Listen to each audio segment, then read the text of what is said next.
कोई व्यक्ति 30 दिसंबर 2021 को एक एक्सप्रेस ट्रेन में सूरत गुजरात से नागरकोइल केरल जाने के लिए बैठा।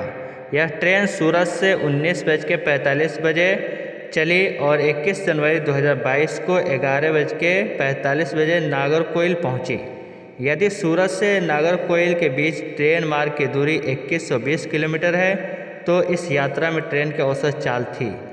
तो फ्रेंड, इस तरह के क्वेश्चन ज़्यादातर सीटेट, यूपीटेट, एस्टेट वगैरह में पूछे जाते हैं। इसके साथ साथ ऑल कॉम्पिटिटिव एग्जाम में भी पूछे जाते हैं।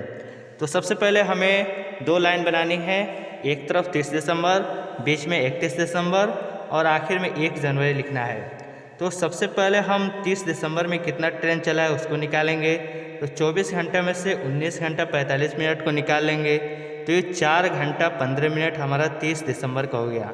फिर 31 दिसंबर में 24 घंटा मुकम्मल ट्रेन चला है और फिर 1 जनवरी में 11 घंटा 45 मिनट चला है। तीनों को हम ऐड करेंगे तो 39 घंटा 60 मिनट। तो 60 मिनट 1 घंटा हो गया।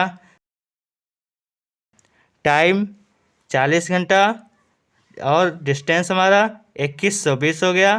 तो इसका फार्मूला होता है चाल बराबर दूरी बट्टा समय। तो ऊपर दूरी लिखेंगे, नीचे समय लिखेंगे। तो हमारा ये कट 0 से 0 कट जाएगा और 4 से कट जाएगा 53 बार में।